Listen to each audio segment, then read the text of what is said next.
Welcome back to another Warframe video. Today we're going over the Torid. As you have seen at the start of the video, this weapon is very strong. First, the frame, Revenant Prime. Today's helmet is Nourish. Along with the free additional energy economy, the viral damage will further boost our raw damage against Doomelfs. While some of you may say that Eclipse would be a better helmet for raw damage, Eclipse relies on light levels and also light intensity to give you varying levels of buffs. For me, it's just not reliable to use Eclipse despite it giving a lot more damage. For the ability Strength, we have Umbral Intensify, Transient Fortitude, Blind Rage, Growing Power in the Aura slot, and Mode Augmented in one of our Arcane slots. Fully built up, we have 428% Strength. If we use our Parazon for another 50% ability Strength, we hit an astronomical 478% Strength. This bumps our Mesmer Skin from a measly 25 to 28. This also bumps Nourish to 5.78 energy multiplier and a damage increase to 358.5%.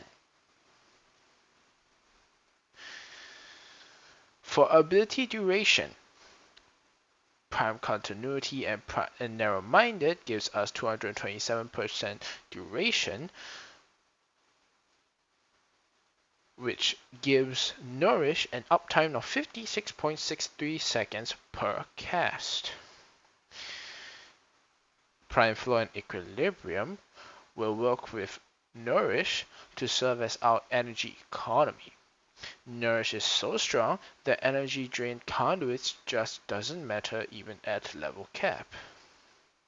Prime Sure-Footed and Rolling Guard as a layer of survivability if Mesmer Skin runs out and you wouldn't want to be knocked down before you can roll. All you have to do afterwards is to roll and recast within the 3-second iframe that Rolling Guard provides. As for our final Arcane slot, I used Arcane Acceleration for that additional 90% fire rate. This will work with File Acceleration to give us 180% fire rate. Now on to the Torid. The Torid has 4 evolutions. The first one giving you the ability to have Incarnate Mode. The second one I went with Plentiful Mayhem. This, like the Breton, consumes ammo directly from the capacity and increases your damage dealt. This will, unlike the Breton, not burn through our ammo pool. So we aren't too worried about ammo. For our third evolution, I went with Swift Deliverance. Swift Deliverance gives us plus 50% projectile speed. This makes it much less annoying to aim, and especially when you're going for headshots, this makes it a lot less annoying and a lot more bearable. Commodore's Fortune is my choice for Evolution 4. Increase critical chance by 20%. This is one of the only things that is pretty critical to the build, considering we're doing a raw damage, and raw damage really wants all that crit. Onto the mod configuration. Galvanized Chamber for our multi-shot multiplier.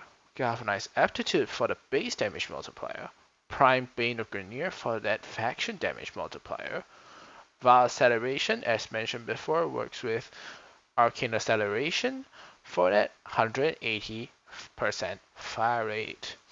Vital Sense and Critical Delay will give us critical damage multiplier and critical chance respectively. Hammer Shot is here for the additional critical damage. If you want to use anything else, you can. Whether it be more raw damage in Infected Clip, or more fire rate in Shred or Prime Shred, you can. Or even Vigilante Armament for more multi-shot. Prime cry rounds here is to give our innate toxin the code to make it viral. This is needed because we're doing a raw damage run. And because it's a raw damage run, we're stripping Demolists. So we'll always be facing clone flesh.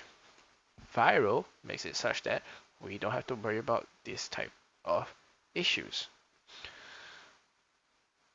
Sniper ammo mutation, because our second evolution does take ammo directly from the pool. That being said, because it doesn't take as much as the Breton, a normal sniper ammo mutation is perfectly fine. The arcane slot is primary deadhead.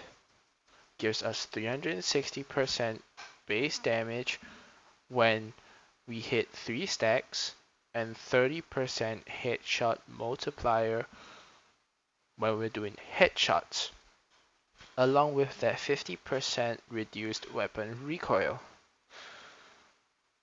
This setup, unlike the Breton and the Strun, works for both the base form and the incarnate form. But the reason why you didn't see the incarnate form in the opening is because the incarnate form drains the ammo in that form absolutely ridiculously quickly. So I decided to opt and stay in base form. Onto our primer. Our primer today is the Epitaph. This is a generic build for Heat Viral. This carries the secondary encumber Arcane because we're using Gun CO, or also known as Galvanized Aptitude, and this gives us more free damage. So it works, and honestly, it's the only way to increase your damage without having any other outside buffs. For our for this slot, for our Exile slot, Reflex Draw can be swapped out for Pistol Ammo Mutations if you want to, because Reflex Draw doesn't work much for the Torid, being that the Torid is already very accurate. But yeah, this is the Epitaph, and nothing new.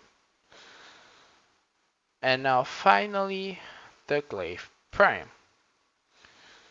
The Glaive Prime is a build you have seen often on this channel. Almost every video that uses a gun will have the Glaive Prime, so this shouldn't be new to anybody.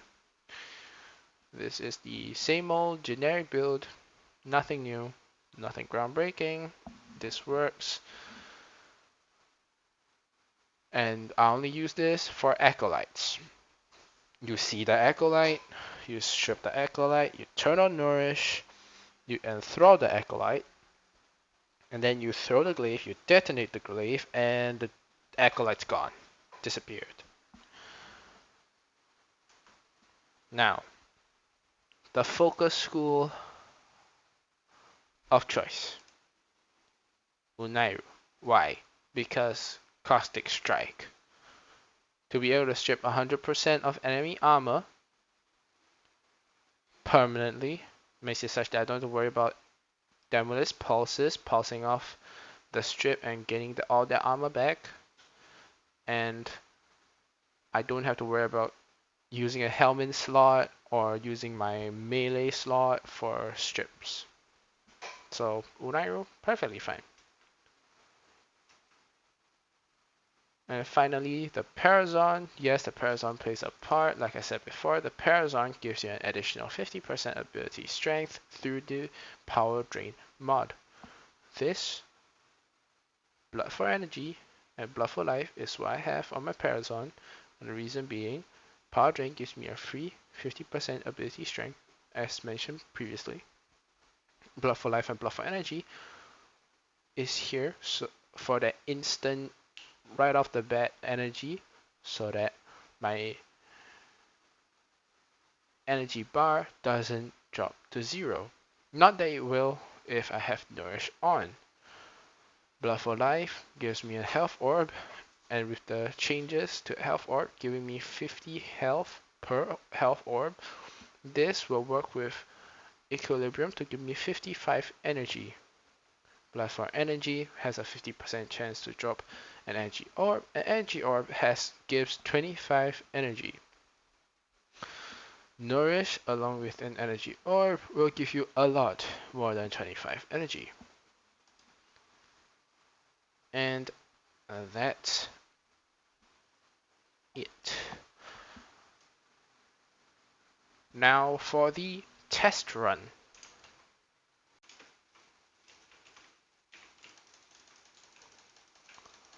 Prime and bang.